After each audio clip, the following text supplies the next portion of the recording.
Today, we're digging into a new AI architecture that might just fundamentally change how our models understand language.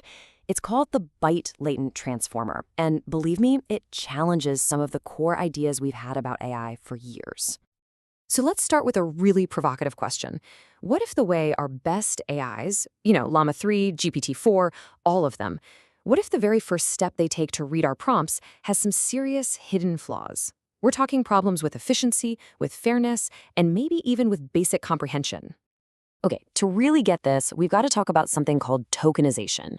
Just imagine you have a fixed set of Lego bricks. That's your dictionary. And you have to build every single sentence in the world using only those bricks. Well, that's basically tokenization. The AI isn't really seeing words, it's seeing these pre-made tokens. And this whole Lego brick approach, it's got some real drawbacks that probably affect you every day. If a word isn't in its special dictionary, the model just kind of breaks. It gets totally tripped up by simple typos, which makes it feel super fragile. It also creates this digital divide, right? It's just not as good for languages that aren't perfectly represented in its vocabulary. And maybe the biggest thing, it wastes a ton of computing power and money by spending the exact same amount of effort on a simple word like the as it does on a complicated word like epistemology. That's just inefficient. So here's the crucial idea. What if we just moved on from this rigid token system to something way more flexible? Instead of a fixed vocabulary, what if the model could just dynamically group letters, or to be more precise, bytes, into what we're going to call patches, based on how complex the text actually is? And that, my friends, brings us to the hero of our story, the Byte Latent Transformer, or for short, the BLT. The whole idea behind the BLT is so intuitive, it's beautiful. Think about how you read. You don't give every single word the same amount of attention, right? Of course not. You kind of skim the easy, predictable stuff, and then you slow down to really focus on the important or complicated words. Well, the BLT is designed to do that exact same thing, but with its computational brainpower. This slide just illustrates the difference perfectly. So look at that top line, four-strided. It's just chopping text into these fixed chunks, randomly splitting words in half. Not great. Even BPE, which is what a lot of modern models use, has to make some pretty awkward splits. But then, look at the entropy method that BLT uses. See how it groups the text in a much more natural, almost linguistic way? So how on earth does it do that? Well, it all comes down to a really cool concept called patching with surprise. Let's break down how this thing decides where to put its focus. The key ingredient here is a term called entropy. Now, you can just think of it as surprise. As the model reads text, byte by byte, it's always trying to predict what comes next. So when it hits a byte that's really surprising or unpredictable, that's a signal. It tells the model, hey, pay attention, this part is information dense. And right at that moment of surprise, it starts a brand new patch. So the whole process is actually pretty straightforward. First, a small, super efficient model reads the raw bytes. Second, using that surprise metric we talked about, it groups those bytes into these smart, variable-sized patches. Third, a big, powerful transformer, the main brain of the operation, gets to work on just those patches. And finally, another small model translates the output back into raw text. Simple as that. Okay, I know this diagram looks a little like a subway map, right? It's a bit complex, but the core idea is exactly what we just walked through. You've got a lightweight little local encoder reading the bytes, then the really expensive, powerful latent transformer in the middle only processing the important patches, and then another lightweight local decoder to write everything back out. It's just a really elegant way to focus all that expensive brain power exactly where it's needed most. Now, this all sounds fantastic in theory, but does this new patching approach actually work better in the real world? Let's get into the performance data. I mean, this is a million-dollar question, isn't it?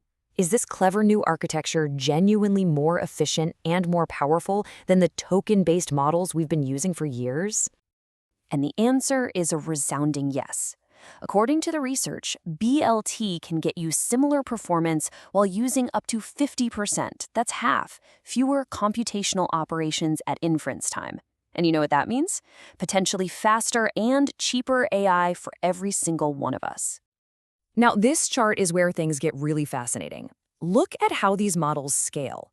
Yeah, the lines for the BLT models start out a little behind, but as you pour more training data and compute into them, you see this much steeper improvement curve. They just shoot past the traditional Llama models. This suggests that the bigger you build these things, the bigger their advantage is going to get. And that leads us to the central, powerful claim of the whole paper.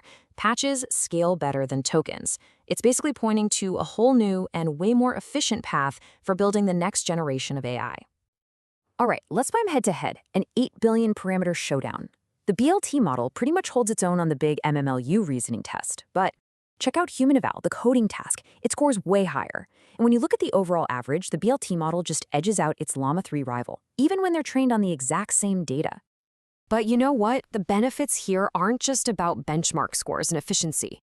By working directly with the absolute fundamental building blocks of text, the actual bytes, the model gets this kind of resilience that token-based models they just don't have it.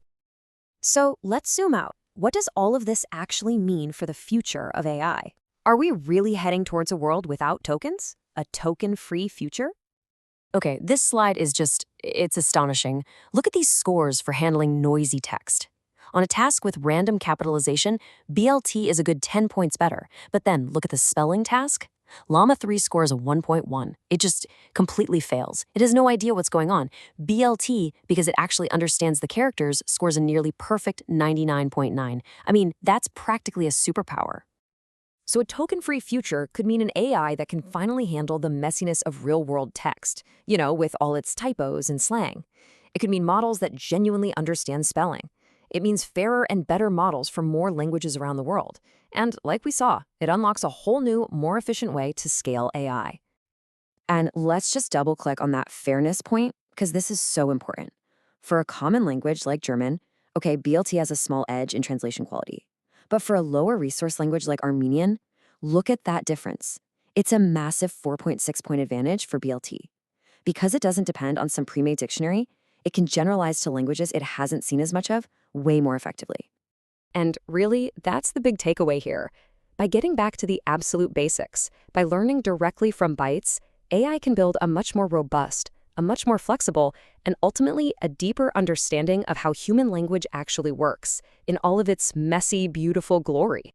So all this research really forces us to ask a pretty critical question. If we all believe that AI is a foundational technology for our future, shouldn't we be building it on a foundation that's not just powerful, but also smarter, fairer, and fundamentally more efficient? Well, the Byte Latent Transformer suggests that we absolutely can.